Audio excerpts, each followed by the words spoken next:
Amém, pessoal? Esse mês de abril, nós vamos falar, nossa série de sermões vai ser sobre a presença. Esse é o tema desse mês de abril que o Senhor colocou no nosso coração. Eu posso dizer que era até um pecado separar apenas 4 domingos para falar sobre a presença. Na verdade, gastaríamos uma vida, ou tantas outras, para falar só sobre a presença. Não porque sabemos demais, é porque não sabemos nada sobre ela. Não sabemos nada sobre ela. Então nesse mês de abril, nesses 4 domingos, nós vamos falar sobre a presença. Amém? Amém? Glória a Deus. E nesse primeiro encontro, nesse primeiro domingo, nós vamos falar sobre a perda. A perda. Então abra comigo em Gênesis capítulo 1. Gênesis capítulo 1.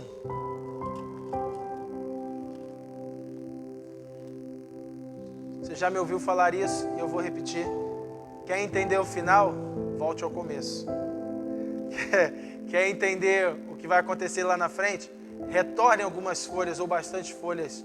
Retorne lá atrás e veja como tudo começou e como tudo sempre deveria ser. Amém? Bem facinho. Gênesis capítulo 1. Nós vamos ler do verso 26 ao 28. Gênesis capítulo 1, do verso 26 ao verso 28. Amém? Diz assim: Então Deus disse: façamos o ser humano à nossa imagem. Ele será semelhante a nós. Dominará sobre os peixes do mar, sobre as aves do céu, sobre os animais domésticos, sobre todos os animais selvagens da terra e sobre os animais que rastejam pelo chão. Assim, Deus criou os seres humanos. A sua própria imagem, a imagem de Deus os criou. Homem e mulher os criou. Verso 28. Então Deus os abençoou e disse: sejam férteis e multipliquem-se, encham e governem a terra. Amém? Eu quero começar essa noite te fazendo uma pergunta. Eu quero que a gente precisa começar pelo começo. Eu quero que você entenda algo. Preste bem atenção em mim. Pergunta que eu quero lhe fazer: Deus existe? Deus existe? Sim ou não? Os que acham que Deus existe, levanta a mão. Os que acham que Deus não existe, levanta a mão. Os que não acham nada, levanta a mão. Os que qualquer coisa que eu fale não vai levantar a mão, levanta a mão. Deus não existe, querido, porque tudo que existe tem um começo e tem um fim. Deus é. Deus não existe. Eu existo, você existe, essa mesa existe. Ela teve um começo e não tenha dúvidas que terá um fim. Eu tive um começo e eu vou ter um fim. Agora Deus, Ele é, porque Ele não teve começo e nem fim. Amém ou não amém? Entenda isso. Agora eu quero que você entenda um pouco mais.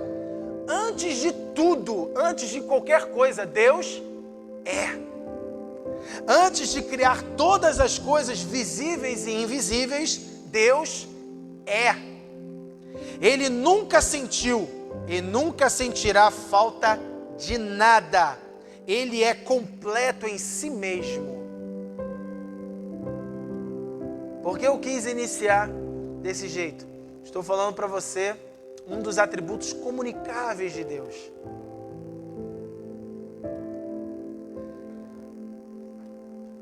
Tem momentos que a gente gosta de ficar sozinho.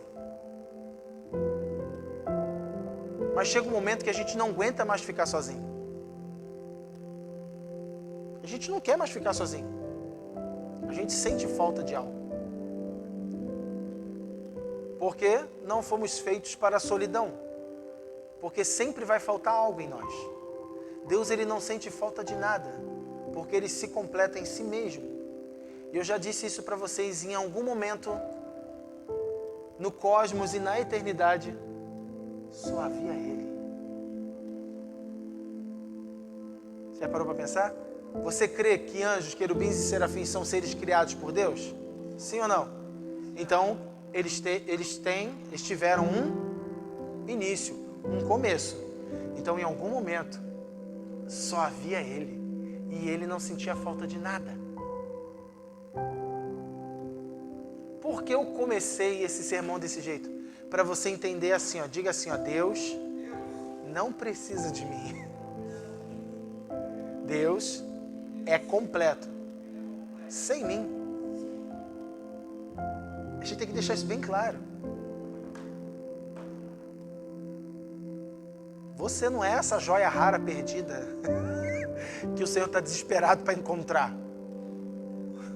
Ele continua sendo Deus com você ou sem você. Para Ele não muda em nada. Entenda que eu estou falando que Ele é completo. Eu não estou dizendo que Ele não o ama. Porque na nossa concepção, muitas das vezes, demonstração de amor é quando eu estou sentindo falta. Puxa, eu estou sentindo tanta falta de você. É quando você liga para o teu esposo, você deixou ele 5 minutos já, acabou de deixar ele no trabalho. Que falta que você me faz. Não tem problema nenhum isso é legal. Não há problema nenhum. Só que é bom deixar claro que Deus não precisa disso. Em algum momento, na eternidade, no cosmos, só havia Ele. Nem no cosmos, né? O cosmos foi criado por Ele. Em algum momento da eternidade, só havia Ele. De nada Ele sentia falta. Mas em algum momento na eternidade, o soberano Deus decidiu criar o homem. Em algum momento, Deus chegou e falou assim, vou criar o homem e a mulher. Para qual propósito Ele criou o homem? Porque não pense que Ele criou a mim e a você porque Ele estava se sentindo sozinho. Se for por isso, o pecador que a gente é, a presença dos anjos é melhor. Já parou para pensar nisso? Ele não chegou e falou assim, puxa, estou me sentindo tão só, estou me sentindo tão sozinho. Eu vou criar o Jonatas. Pelo amor de Deus, né? Você acredita nisso comigo? Se você não acredita, você vai ter que aguentar até o final, né? Quem está com o microfone sou eu, né? Vai ter que aguentar até o final. Então, você não é isso tudo, eu não sou isso tudo. Para que o homem foi criado? Para que o homem foi criado? Isso é uma pergunta básica que você precisa entender. Para que você foi criado? E na maioria das vezes a gente só pensa em propósito. Eu fui criado para fazer alguma coisa para Deus. Eu fui criado para ser pastor. Eu fui criado para ser aquilo. Eu fui criado para ir para as nações. Eu fui criado para pisar em cabeça de serpentes e escorpiões. Eu fui criado para isso. Eu fui criado para aquilo. Não, querido. Repita assim comigo. Eu fui criado para o louvor da sua glória. Ponto. Não existe outro objetivo e propósito. Você foi, eu fui criado para o louvor da glória do Senhor. Criando ou não criando a humanidade, o sublime Deus não perderia nada. Mas assim o fez, nos criou. Ele sabe para qual propósito nos criaste, mas nós sabemos para qual propósito fomos criados? Quando você ouve a palavra propósito, você já pensa em fazer alguma coisa. Porque te ensinaram, na fútil maneira, que por tradição recebeis dos vossos pais, que eu preciso fazer alguma coisa para Deus.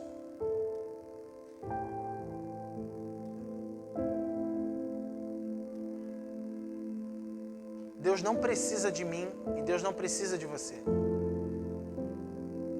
Mas Ele ama quando nós cooperamos com a vontade dEle nessa terra. Estão comigo? Fomos colocados nessa terra por causa de Deus. Deus decidiu nos colocar nessa terra. Comecei assim para você entender até onde a gente vai chegar. Você compreende, você entende comigo que o Senhor não precisava de mim nem de você? Você entende isso comigo? Ele não precisava da gente. Nunca sentiu só. Ele nunca se sentiu só. Ele sempre foi completo nele mesmo. Em algum momento ele decide nos criar. Não porque sentia falta ou porque se sentia sozinho. Mas nos dando o quê? A oportunidade de servirmos a um único Deus, para nos dar a oportunidade de vivermos uma vida para a glória dele. Esse é o único propósito. Isso é muito legal, né? Para ele, por ele, para ele. Não, me ajudem. Porque dele, por meio dele e para ele são todas as coisas. Ele nos cria para devolvermos algo para ele. E a pergunta é, o que você tem devolvido para ele?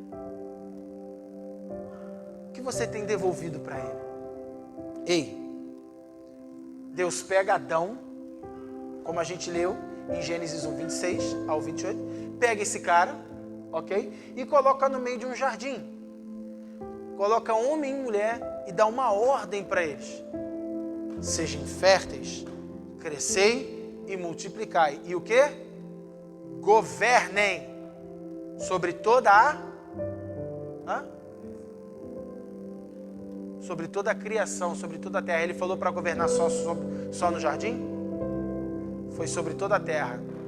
Então vamos ver se a gente clareia um pouco a nossa mente nessa noite. A responsabilidade imediata de Adão era com o jardim. Sua responsabilidade suprema era trazer a mesma ordem ao resto do planeta.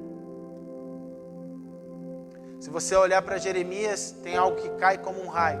Você vê Gênesis 1, estou fazendo uma ordem cronológica, você vê Gênesis 1, fala que Deus criou os céus e a terra, e no verso 2 diz que a terra era sem forma e vazia. Podemos fazer um link junto a Jeremias. Então Deus ele vai lá e começa a criar a partir de um jardim. Isso que é muito bacana. Isso que é muito bacana. Sempre, bote isso na sua cabeça em nome de Jesus. Sempre, sempre, Ele vai te dar algo aqui para você expandir aqui. A única coisa que nasce grande é o quê? Frankenstein. É a única coisa que nasce grande é Frankenstein. E Frankenstein é um bicho todo adaptado. O restante precisa viver o processo do crescimento. E não era diferente no jardim. A responsabilidade imediata de Adão e Eva era no jardim. E a partir do jardim, eles dominarem sobre o quê? Toda a criação e sobre toda a terra. O que ia acontecer quando eles começassem a ser férteis e multiplicarem? A expansão do jardim as dimensões do jardim iam aumentar. Isso deixa implícito que fora do jardim não existia a mesma ordem que havia dentro dele. Isso faz muito sentido quando lembramos de que a serpente veio ao jardim para tentar Adão e Eva. Ela não estava no jardim. Ela não se encontrava no jardim. Que loucura é essa? Você precisa olhar para o texto e entender. Quantas vezes você e eu já lemos e já relemos Gênesis 1 e sempre o Senhor nos revela e nos mostra algo novo. Algo que sempre esteve ali. Ei, a expansão do governo de Deus era a partir do jardim. O Senhor não vai te dar algo já grande. Eu não posso adiantar a mensagem, eu preciso fazer o passo a passo aqui. Gênesis capítulo 3, do verso 1 ao 4, diz assim: a serpente era o mais astuto de todos os animais selvagens que o Senhor Deus havia criado. Certa vez, ela perguntou à mulher: Deus realmente disse que vocês não devem comer do fruto de nenhuma das árvores do jardim? Podemos comer do fruto das árvores do jardim, respondeu a mulher. É só do fruto da árvore que está no meio do jardim que não podemos comer. Deus disse: não comam e nem sequer toquem no fruto daquela árvore. Se o fizerem, morrerão. É claro que vocês não morrerão. A serpente respondeu a mulher. Satanás sempre usará do engano para te levar à desobediência. Satanás sempre vai usar do engano para te levar para a desobediência. Mas capaz que tu vai morrer. Come aí, ô prenda, não vai dar nada. Mas que barbaridade, onde é que Deus estava com a cabeça? Pode comer. Ele sempre vai agir no engano. Sabe qual é o engano hoje? Capaz, não tem nada a ver. Pô. Isso daí não tem nada a ver. Não. Satanás está falando no pé do teu ouvido. Não tem nada a ver isso daí. Quer ver um dos maiores enganos? É quando você entra na raiz da iniquidade e você nem vê. Não, é só um vídeo de pornografia. Depois eu vou lá e só peço perdão e Deus me perdoa. É só uma mentira, pô. Não vai dar nada, você não vai morrer se você mentir. Aí você vai lá e mente. Aí você faz assim, ó. Não aconteceu nada. Então vou mentir mais uma vez. Aí vou lá e você sonega. Aí você... não deu nada. Vou fazer só mais uma vez. Bota isso na sua cabeça. Satanás, ele sempre vai agir no engano para te levar à desobediência. E olha aqui, ó. Só se engana quem não conhece. Só se engana quem não conhece. Sabe por que você cai no engano? Porque você não conhece o Senhor. Sabe por que muitas pessoas caem no engano? Porque elas não têm conhecido o Senhor. Porque se você conhece o Senhor, a ovelha conhece a voz do seu pastor. Já teve a oportunidade de chamar uma ovelha? Animal mesmo, animalzinho. É muito triste. Estava lá no Frade, interior de Macaé. O presbítero Augusto Campos tinha umas ovelhinhas, eu era moleque. E ele, com meu pai, a gente foi lá nas terrinhas dele lá. E meu pai, o presbítero Augusto Campos, virou pro meu pai e falou assim: Pastor Henrique, é assim que eu assovio. Falou baixinho pro meu pai: chama as ovelhas. E meu pai assoviou igualzinho, cara, as bichas não vieram. E o seu Augusto Campos rindo. Daqui a pouco meu pai: faz aí, meu presbítero, como é que é? Cara, o seu Augusto Campos assoviou. As bichinhas vieram na hora, cara, correndo. As ovelhas conhecem a voz do seu pastor. Mas só conhece por quê? Porque o pastor gasta tempo com as ovelhas. O Senhor quer gastar tempo com você. Você tem tempo para Ele? Porque você vai ser enganado se você não conhecer. O que isso tem a ver com a presença? Tudo.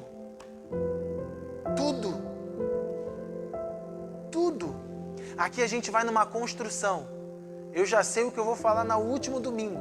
Mas se você estiver junto, você vai ver tudo que a gente vai costurar até o último domingo. Ei, só se engana quem não conhece. Diga assim: só se engana quem não conhece. Conhecemos bem essa história. Sabemos como ela acabou para Adão e Eva. Agora, olha o que o Senhor falou para mim essa tarde, pastor. A maior conquista que Satanás teve sobre o homem não foi o domínio sobre o planeta, mas cortar a comunhão direta e constante do homem para com Deus. Porque eu quero que você entenda o negócio. Duas coisas que eu quero que você entenda em nome de Jesus de uma vez por todas, tá bom? A Bíblia não é uma mitologia grega, não é mitologia nórdica, não tem nada a ver. Então assim, ó, a Bíblia não é igual um filme que você vê, que é uma briga entre Zeus e Hades, não, tá? A batalha não é contra Deus e Satanás. Isso é bom você deixar bem claro para você. Não existem inimigos para Deus. A luta de Satanás é contra nós, não contra Deus. Você entende isso? Deus ele não está guerreando contra Satanás. Não entra nessas vibes de filme de mitologia grega, não. Que Zeus vai se enfraquecendo e Hades está vencendo. Não. O nosso Deus sempre venceu e sempre vencerá. Ele nunca perdeu e nunca vai perder. Por quê? Não tem inimigo que lute contra ele. Você entende a quem você serve? Essa hora que você falava assim, aleluia, glória a Deus, é esse Deus que eu sirvo. É esse Deus que eu sou filho. É esse Deus que me salvou. É esse Deus que me enche de amor e graça. O teu Deus não conhece derrota. Por quê? Ele não conhece inimigo nenhum. A guerra é contra Satanás e o homem. E se você gosta de ver filme épico e por aí vai, ou ler alguma coisa do tipo, você vai entender. Se você só ler a Bíblia, você já entende. Você vai entender que numa guerra, tá? Quando há um vencedor, e sempre há um vencedor, esse vencedor leva os despojos para a volta. Leva os despojos de volta para a sua terra. Ok? O que são os despojos? É a conquista, é a vitória, é o ouro, é a prata, é escravos e por aí vai. São os despojos. E ele traz com alegria esses despojos. Qual foi os despojos que Satanás tomou na batalha contra o homem? O governo sobre a terra. Que Deus falou o que para o homem? Você vai governar sobre a terra. Como Satanás enganou e o homem caiu no engano e desobedeceu, qual foi o despojo que Satanás teve? O domínio sobre a terra. Mas eu estava conversando com o Giase um pouquinho antes ali dentro do gabinete e eu falei o seguinte para ele. Entenda uma coisa. Satanás ele está pouco se importando com o planeta Terra. Faz sentido Satanás governar e dominar sobre o planeta Terra se não tivesse nenhum ser humano? Para ele poder perturbar. Porque qual é a maior vitória dele? É quando você está desconectado de Deus. Ele vai falar assim, consegui. É quando ele corta a tua comunhão com Deus. Ele está pouco se lixando para o teu carro. Ele está pouco se lixando para a tua casa. Ele quer que você não tenha conexão e comunhão com Deus. Aí, às vezes, e muitas das vezes, a gente é tão fraco na fé, que ele só tira o carro e tira a casa, e a gente já vai lá e se desconecta de Deus, porque ainda estamos presos a tantas coisas materiais. Estão comigo? Mensagem ruim para dia de domingo, né? Eu quero que você entenda que o pecado nos desconectou de Deus. O pecado nos tirou a comunhão direta e constante com Deus. Você já parou para ler e analisar que o Senhor estava ali na viração do dia com Adão e Eva? Sabe qual é o mais doido? Ele vinha andando pelo jardim, mas a presença dele era constante no jardim.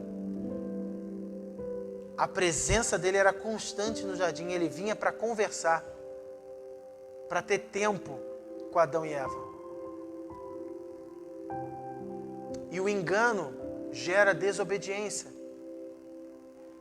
Então, a falta de conhecimento que você tem da pessoa de quem Deus é na sua vida, gera desobediência, porque gerou engano.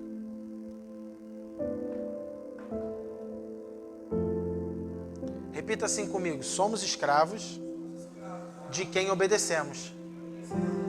Você é escravo de quem você obedece. Quer ver eu te mostrar que você é escravo de uma coisa aqui agora? E ninguém se livra disso aqui, ó. Você e eu somos escravos do tempo. Você acha que você é livre do tempo? A Fabiola me conta uma história muito bacana, que o avô dela não dava confiança para o horário de verão. Eu não vou mudar hora nenhuma, não. Alguma coisa dava de ruim, atrasava no trabalho. Porque a gente é preso ao Cronos. A gente é preso ao tempo. O nosso Deus não é preso nem a tempo, nem a espaço. Nós somos presos, somos escravos do tempo. Só que somos escravos de muitas outras coisas na nossa vida. E o que eu quero declarar nessa noite é a liberdade que Ele quer sobre a sua vida, sobre a sua família e sobre a sua casa. Ele quer trazer liberdade para a tua vida. Somos escravos de quem obedecemos. A pergunta é, quem você tem obedecido? Quem você tem obedecido? É dele que você é escravo. Ele é o seu Senhor. Do jardim se iniciaria a expansão do governo de Deus através do homem em toda a terra. Mas o que houve foi a expansão do pecado, da iniquidade, da desobediência e com isso a ausência da presença de Deus continuamente. Ia se expandir alguma coisa, querido. Do jardim ia se expandir. O plano de Deus era que se expandisse o quê? O governo dele através do homem. Ei, o Senhor ainda tem o mesmo plano. Não existe plano B para Deus. Ele ainda tem o mesmo plano. E sabe qual é o mais doido, Marcos? O plano dele vai se cumprir. Eu querendo ou não, você querendo ou não, o plano dele vai se cumprir. Você participando ou não. Só que ele nos dá a oportunidade de participar. Ele nos chama a participar disso. Aí que é o bacana, e eu quero que você entenda isso nessa noite em nome de Jesus. Olha aqui, ó, a expansão do governo de Deus através de Adão vinha o quê? No jardim. Quando você se torna um homem regenerado pelo Senhor, a expansão do governo de Deus começa onde? Na tua casa. Mas primeiro, antes de começar na tua casa, tem que começar onde? Na minha vida, na tua vida. E eu volto num texto que esses dias atrás eu preguei aqui na igreja. Aquele endemoniado, Jesus foi e colocou a demonada toda para fora. E aquele cara veio correndo e chegou e falou assim, eu vou contigo, eu quero estar perto de Jesus. E o que Jesus virou para ele e falou aqui? Tu volte para a tua casa e ajeita ela, rapaz. Às vezes a gente quer sair fazendo um monte de coisa, mas a expansão do governo de Deus e do plano original de Deus é a partir de mim, da minha casa, da minha descendência, e por aí vai. Entendeu como é que é o plano? E por que a gente tenta fazer diferente? Porque você quer resolver tudo de fora, mas não resolve dentro. Porque você é tão bom nas coisas de fora e é péssimo nas coisas de dentro. A gente tem conselho para todo mundo, mas não seguimos nada do que mesmo nós falamos para os outros. Ei, a expansão do governo de Deus, fala assim, a expansão do governo de Deus, do plano original, faz assim, começa em mim, começa em você, não começa a partir de outra pessoa, não, começa em você, começa em você, entenda isso em nome de Jesus, e viva isso em nome de Jesus. Satanás, ele desconectou a gente da comunhão com Deus, através do engano e da desobediência. Pastor, como eu consigo me reconectar ao Senhor? Ei, através da obediência. Se pela desobediência você perdeu a conexão, você obedece e as coisas se conectam novamente. Só que não é simplesmente um apertar de botão, como se acende e se apaga uma luz. Vamos aqui comigo. Êxodo capítulo 12, verso 40 e 41 diz o seguinte: o povo de Israel tinha vivido 430 anos no Egito. Na verdade, essa grande multidão do Senhor deixou a terra exatamente no dia em que se completaram os 430 anos. O povo de Israel ficou 430 anos no Egito. Lá no Egito eles eram o quê? Fala comigo, eles eram o quê? Escravos. Entenda aqui, ó. Abra sua mente em nome de Jesus. Olha aqui, ó. Moisés, Deus na pessoa de Moisés, vira para o faraó e fala assim, ó. Assim diz o Senhor, deixa meu povo ir para me adorar. Não era assim? Era desse, deixa meu povo ir para me adorar. Deixa meu povo ir para me adorar. Deixa meu povo ir para me adorar. E ele vai dar ordem para fazer a Páscoa. A Páscoa nada mais é do que o quê? a libertação do povo de Israel. Então, olhando isso para nós hoje, olhando para nós, a Páscoa representa o que na nova aliança? O sacrifício do nosso Jesus. Quando eu reconheço isso, eu me torno livre. Amém ou não amém? Então você está saindo do Egito quando você o quê? Reconhece o sacrifício de Cristo. Então você sai de um período de escravidão do pecado. Está pegando isso aqui? Você está saindo da escravidão do pecado. Só que aí que está o ponto. Você sair da escravidão do pecado não quer dizer que da noite para o dia sua mente deixa de ser uma mente de escravo. Exemplo claro é você ver o povo. O povo mal tinha passado o Mar Vermelho, cara, já estava reclamando, vamos morrer, vai dar ruim, a gente é melhor voltar porque lá tem comida, não, lá a gente, vamos morrer. Mente de escravo. Só que o Senhor já tinha mostrado vários sinais. Os caras passam o Mar Vermelho, todo mundo morre afogado, do pessoal do Egito. E eles começam a reclamar logo depois. Olha só, a gente até passou. Ah, só um mar se abriu, mas agora a gente está com fome. Vamos morrer de fome. Pelo menos lá tinha comida. Sabe o que eles estavam dizendo? O que a gente pode dizer? Ah, pelo menos no pecado eu tinha mais liberdade. Pelo menos no mundo eu fazia o que eu queria e não dava nada. Não acontecia nada de errado. Agora só foi virar crente que tudo dá errado. Por que isso, querido? Mente de escravo. Porque a salvação é um evento. Quando você entrega a tua vida para Jesus, você, uau, você pula de alegria, você chega em casa doido, você quer no dia seguinte falar com todo mundo o que Jesus está fazendo no teu coração.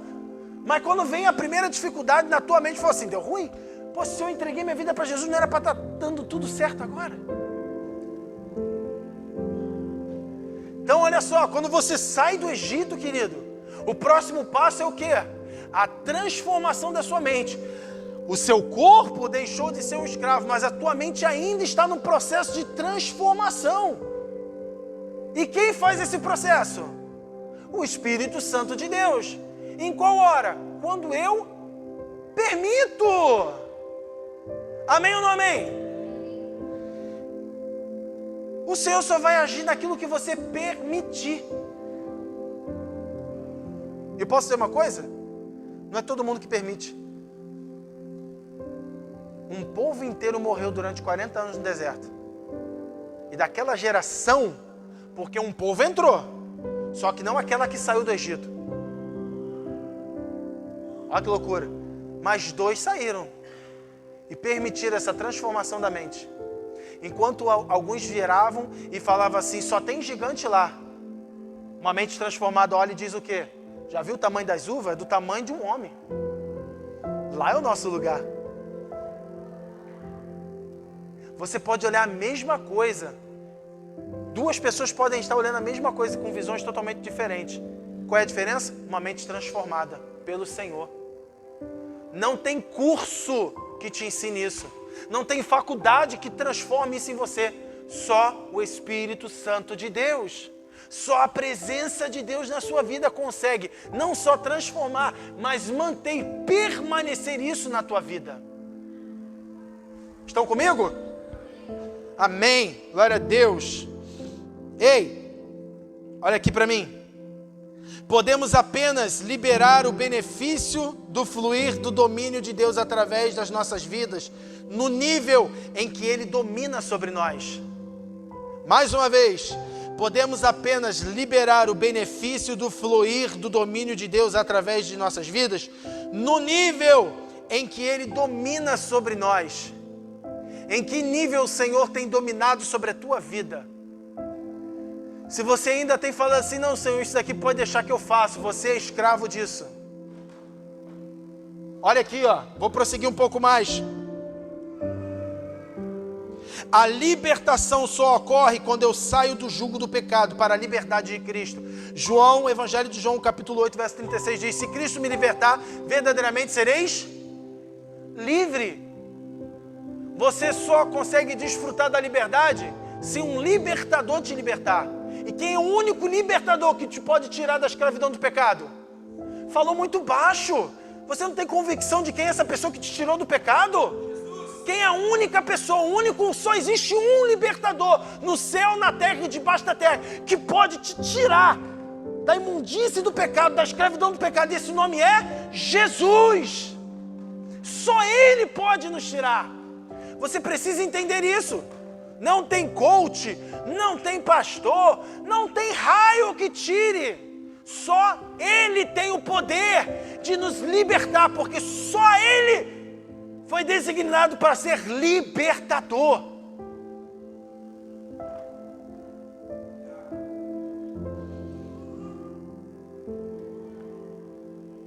Pega esse daí. Repita assim comigo. No pecado, eu penso que sou livre. Em Cristo, eu tenho certeza que sou escravo. Que isso, pastor? Vou te explicar. Confia em mim, não vou mandar você falar heresia não, pode ficar em paz. E se você entender que heresia, levanta a mão, herege! Pode tacar pedra, na hora. Pode tacar a cadeira. Ei! No pecado eu penso que sou livre. É assim que acontece. Quando você está na escravidão do pecado, você acha que você é livre, que você pode fazer o que quiser e não dá nada. Você faz um negócio e você trai o seu cônjuge e você negligencia o seu papel como homem. Não deu nada. Você negligencia o seu papel como mulher. Não deu nada. Você faz uma fofoca. Mas é que fulano precisava saber disso, né? Não dava para eu aguentar, eu precisava compartilhar com alguém. Eu não suporto. No pecado eu penso que sou livre. Em Cristo eu tenho certeza que sou escravo. Escravo de quê, querido? Escravo do seu amor, escravo da sua bondade, escravo da sua graça, escravo da sua misericórdia. É você entender que você depende dele para tudo. Que você não pode fazer nada fora daquilo que ele já determinou para você fazer. Viver e desfrutar a presença de Deus requer abrir mão de muita coisa. E a primeira coisa é da tua liberdade. Você precisa entender que você tem que se tornar um escravo livre. É aquele escravo que decidiu viver para o seu Senhor por toda a vida. É quando você vê que não importa o que você pensa, o que você acha, mas não importa o que ele pensa, o que ele acha. Não importa qual é o que eu acho que eu devo fazer, mas aquilo que ele me designou para fazer. Mas eu queria fazer aquilo. Não, o que importa é o que ele está me dizendo para fazer.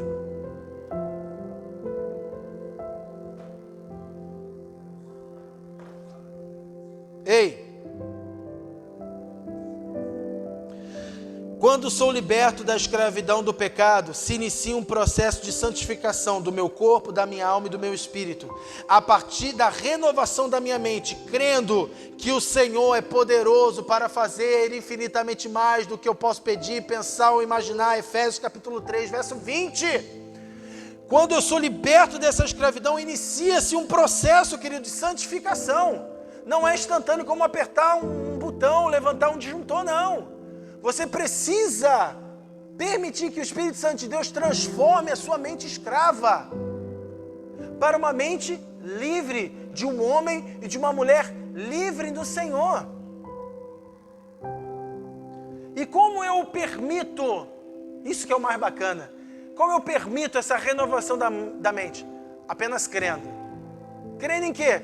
Que Ele é poderoso. Para quê? Fazer o quê? Infinitamente mais. Mas do quê? Do que você pode pedir, pensar ou imaginar. Simplesmente crer. A maior libertação da sua mente é você crer.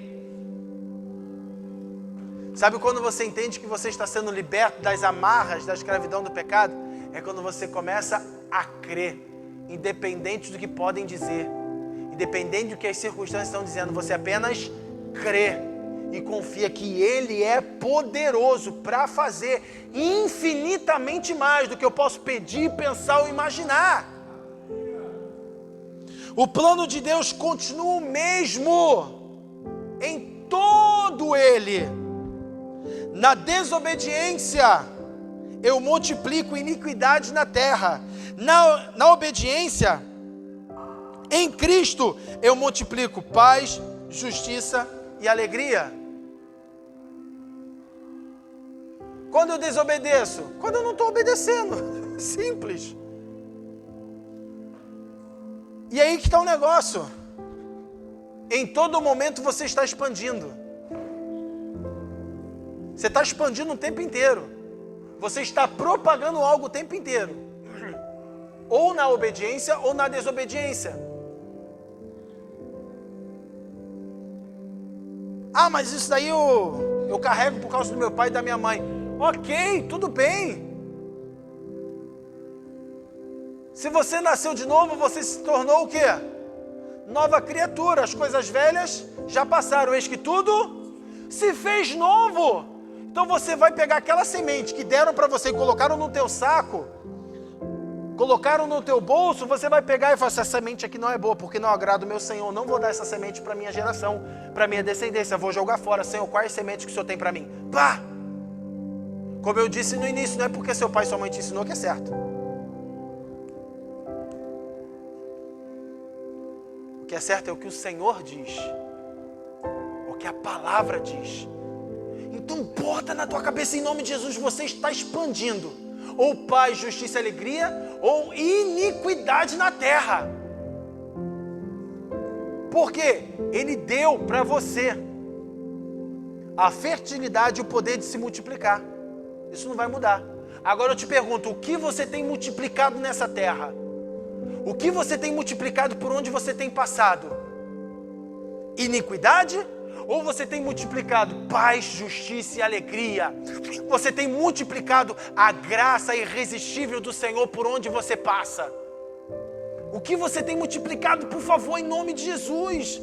Tome uma atitude em nome de Jesus. É só mudar a semente, é simples. É só mudar a semente. Se essa semente não está dando certo, é só mudar. Sabe por que você não muda? Porque tu não quebra o orgulho.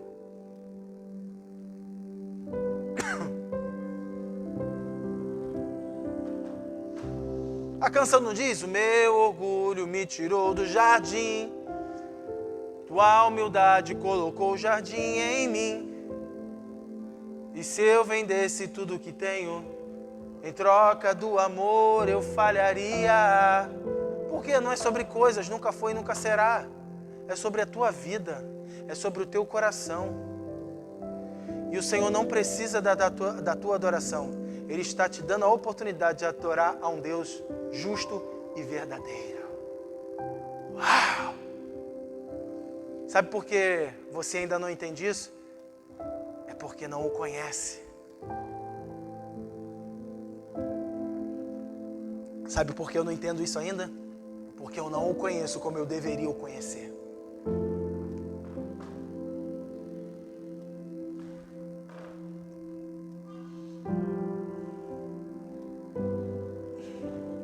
Quando ando na escravidão da desobediência, de governador, passo a ser governado por todas as coisas.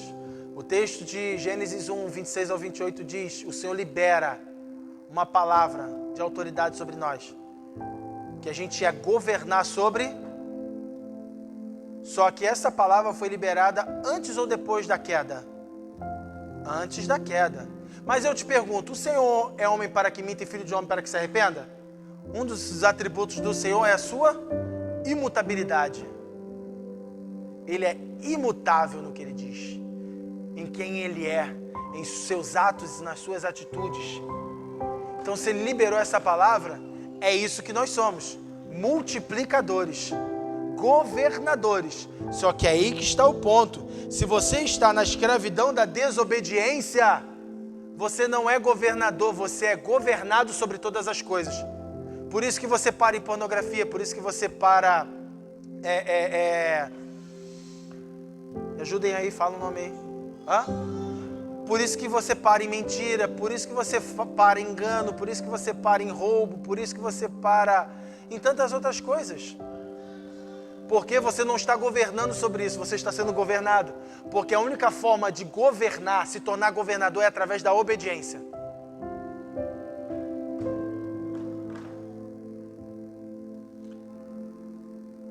E assim eu encerro nessa noite. O princípio de domínio sobre todas as coisas, pega essa aqui em nome de Jesus. O princípio de domínio sobre todas as coisas vem a partir da renúncia, da entrega, da busca e do encontro. Por quê, querido? Porque antes do pecado não havia esse processo.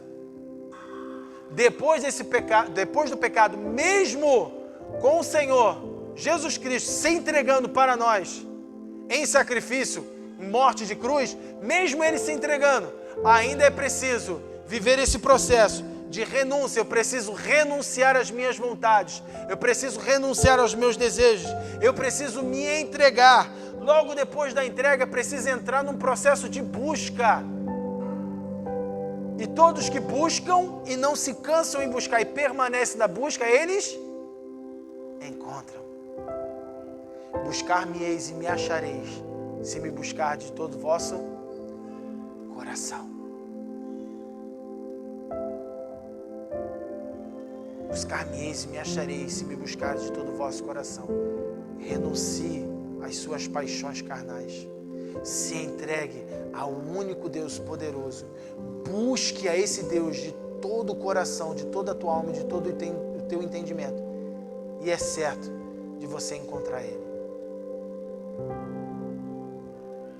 Já tentou encontrar a nascente de um rio? Eu já tive umas ideias de jirico assim, pastor. Morar na roça, o pessoal pensa que não tem o que fazer, tem muita coisa. Morar na colônia assim, ó, o que não falta é coisa, querido. Já tentei andar sobre as águas. E teve um dia que eu falei assim, eu vou buscar onde é que é a nascente desse rio. E eu peguei ali na banheira e comecei a andar ali, beirando o rio. E fui. Oh, eu estava longe já. E o rio foi meio que estreitando, mas tinha hora que largava de novo. E estreitava. No meio do caminho, sei lá quantos quilômetros eu tinha achado, achei tio Nilton pescando. O que está fazendo aqui? Ele olhou e perguntou para mim, o que você está fazendo aqui? E eu continuei. Pastor, sabe o que? Não encontrei. Mas por que eu não encontrei? Porque era impossível de encontrar? Não, porque eu desisti e voltei.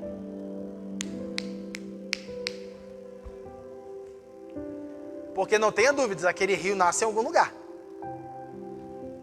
Sim ou não? Ele nasce em algum lugar, cara.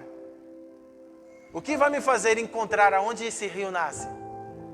A busca, a perseverança, é dizer assim, ó, não darei descanso aos meus olhos, nem descanso às minhas pálpebras, até encontrar lugar, morada para ti.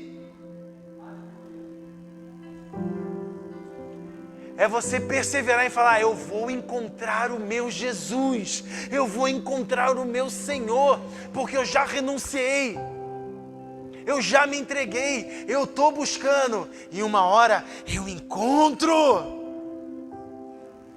Mas por que não encontramos? Porque paramos no meio do caminho. Paramos no meio do caminho. Por quê? Um rio, com certeza, ele não nasce aqui, ele nasce aqui. E começou a ficar mais íngreme a minha subida. Mais íngreme a minha subida, e eu era um menino. E menino desiste das coisas muito fáceis. E teve uma hora que eu falei assim, pá, já está escurecendo, já está perigoso, eu tenho que ir embora. Quando você é apaixonado por Ele, quando você entende o que Ele fez por você, não importa dia, não importa a noite, não importa se tem tempestade, não importa nada. Só importa que você vai o encontrar.